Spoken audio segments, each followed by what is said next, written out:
Hi, everybody.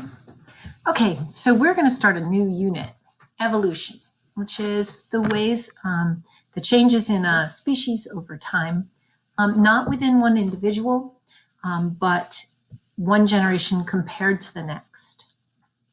Before we talk about how evolution happens, we're going to start with a little bit of the evidence of evolution. And talk about why it is on Earth that we think evolution happens in the first place. That's a strange idea. I mean, you look like your parents and your parents look like their parents. And what on earth would make us think that you could go from a species that looks like chimpanzees to a species that looks like humans, from children, parents to children to grandchildren? Like, how is that? Why would anybody think such a crazy thought? And that's what we're going to start with. Later, we'll talk about how we think it actually happens. And in fact, how we know it happens in some instances. But let's start with evidence. So if you think about some of the things that might have prompted people to think such a crazy thought, that species are not set in stone but change over time, you might first think of dinosaurs. Right? Dinosaurs might come to mind. That's because we've found fossils around the planet, people walking along and find bones, more stones that have replaced bones in the shape of bones of things that are not on the planet today. I mean, you have these giant leg bones, and there's nothing on Earth that has giant leg bones. So certainly suggests that there once was something living that no longer does. So that's the first bit of evidence. We've found fossils of things that were once on the planet that are no longer here.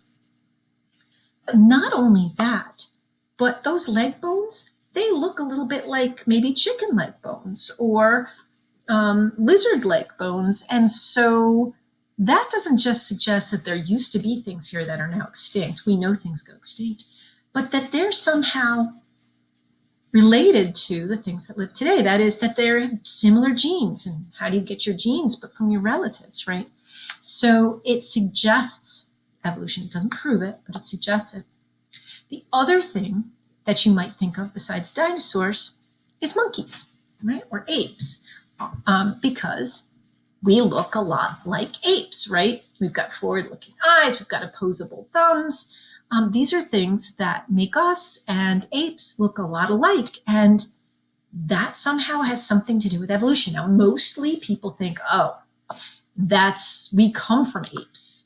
But let me tell you, apes are alive today. You're alive today. Look at your parents. They're not apes, right?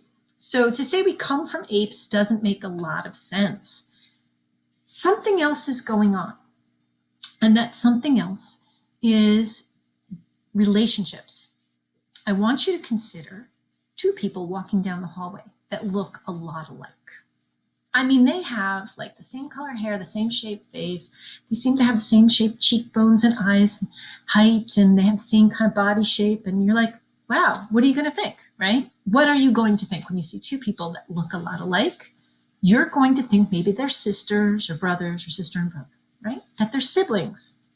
Or in other words, that they inherited their genes from the same parents and that they got those genes from the same parents. And maybe they'll say, no, we're not siblings. And then the next thought you're going to have is maybe they're cousins, right? But that doesn't really mean cousins, does it? It means having the same grandparents. That is, that they inherited these similar traits, these similar genes from the same individuals, the same ancestor.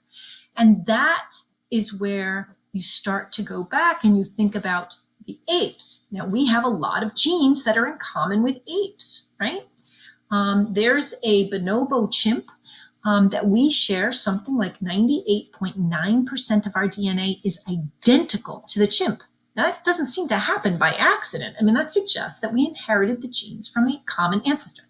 Not the same parents, not the same grandparents, but maybe the same great grandparents,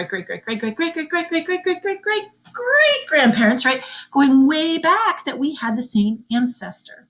And that's why looking like apes suggests evolution. It doesn't suggest that we came from apes, but that apes and us, we both evolved from the same common ancestor. So let's start with fossils. Fossils are the remains or traces of organisms that have died, many now extinct. They're found usually in something called sedimentary rock. So what happens is, particularly in oceans, when you have a bunch of sediment, little rocks and things floating around in the water, they tend to settle to the bottom. And as they settle to the bottom, maybe something will die and also settle to the bottom. And then more little bits of rocks and stuff settle down to the bottom, and a little bit more. And the water pushes down really hard and compacts this into something called sedimentary rock. And sometimes these dead organisms get trapped. And so you have this high pressure, it becomes rock. And then later, when the oceans are dried up from that area and you have a lifting of the land, you can find rocks that have these stripes. This is sedimentary rock, and this is the oldest rock. And this is the youngest, and sometimes there'll be fossils trapped in there. It's very often that you find fossils trapped in sedimentary rock. And it's important to know that the bottom layer is the oldest, and the youngest layer is at the top. Often you find these fossils at the bottom that don't look as much like current day organisms as the ones at the top do. And there'll be something in the middle that looks a little bit like the ones at the bottom and a little bit ones at the top. And that suggests that over time, the oldest layer, the animals or plants that were living then, changed from generation to generation to generation until they looked a little bit like this, the ones in the transition fossils, and then those over many, many generations evolved to look like the youngest layers and the ones that are today. An example of a transition fossil is the Archaeopteryx fossil. That fossil has a lot of traits in common with dinosaurs, and it also has a lot of traits in common with birds. And so it suggests that the fossils that we find from dinosaurs, that those organisms are the ancestors of today's birds. How it happens, we'll talk about later. But it's just why anybody would bother to come up with an explanation for how species change over time. That there is evidence that it happens at all is amazing.